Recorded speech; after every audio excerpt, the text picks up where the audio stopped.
SABC and SuperSport are meeting later this evening to find solutions to the issues that have resulted in a complete blackout of the Premier Soccer League coverage. Minister Nathi Mthethwa has been hard at work trying to resolve this impasse since it first became an issue at the start of August.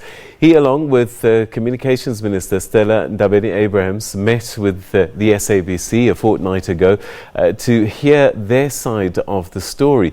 This was followed up by the two ministers engaging with Multichoice Chairman Imtiaz Patel and CEO Calvo Mawela and PSL Chairman Irvin Khoza. Let's cross now to our reporter Craig Marais for an update about this anticipated meeting between the relevant stakeholders. Craig, thanks very much indeed for joining us. I suppose a solution has to be found, because it can't be that the number one sport in the country is not being watched by the majority of citizens. Exactly, Peter. And obviously soccer is for the masses of people.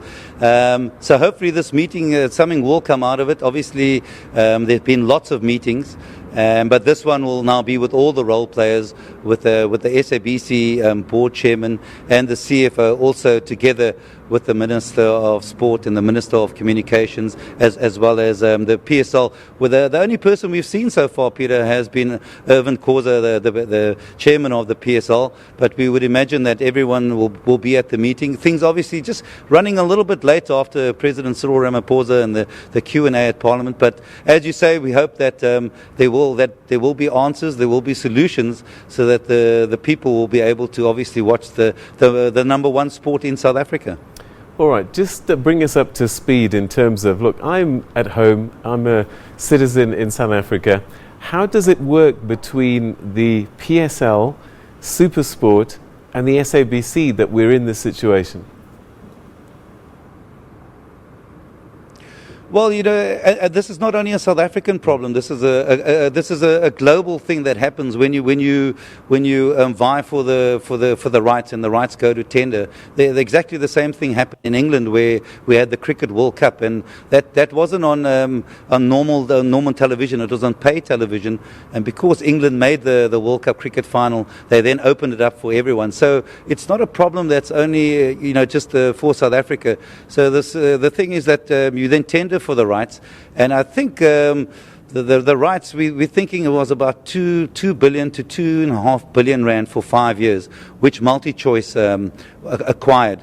And that's where the problem is now. They are expecting SABC to pay 280 million rand for the year for 144 matches. And SABC are saying that that's commercially not viable for them.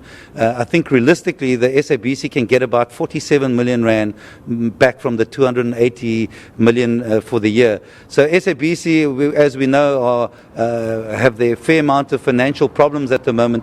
And they say that they were guilty in the past of signing contracts like that, and that's one of the reasons why they are in a financial predicament at the moment. And they refuse the current board and the CFO to sign commercially deals that are not viable. So we're not sure what will happen, but the Minister of Sports now, obviously, they're under pressure now to try and come up with a solution for the public. But Peter, in all fairness as well, government have known that the SABC have been having these financial problems. It's not anything new. There hasn't been any bank guarantee check. There hasn't been any bailout. And now, when it's come to the PSL rights, all of a sudden, government through the Minister of Sports and Culture, and now together with the Minister, now they seem to be jumping. But these things are new. These things aren't new at all. Everyone seems to know that the SABC have been having lots of financial hurdles and challenges that they need to overcome. We've had these conversations before as well. Every season we have this debate, and perhaps very quickly and finally, isn't the PSL under pressure at all here? Because, they're treating this football as if it belongs to them and them alone, and they can do what they like with it. But football belongs to the people of South Africa, and the PSL wouldn't exist without the public. How can it be that they can just sell the rights to the highest bidder and not worry about what might happen to the general masses? You're quite right, and this is obviously, it's ridiculous how Multichoice might pay the money; they've got the means to do it. But how do they get radio rights when they don't even have radio stations? You know, that's how ridiculous it is. And as you say, the public are the ones that are suffering. But also more important, I'm sure if you ABSA Bank, you know, the ABSA Premier Soccer League, and then the MTN 8, these sponsors surely cannot be happy that the masses and the millions and millions of people that watch the sport on television that don't have decoders, the millions of people who listen to it on radio, I'm sure sponsors cannot be happy about what's happening. And I'm sure that Nathi Mthethwa they're desperate to try and come up with a solution. The meeting, as I say, is meant to happen amongst all the parties, and then I'm not sure how long that meeting. There could be a lot of toing and froing in that meeting, and then hopefully an announcement will be made tonight sometime. All right, Craig, hopefully we'll be able to catch up with you later and find out what that announcement might be. Thanks so much indeed for your update. That's our reporter, Craig Marais, in Cape Town.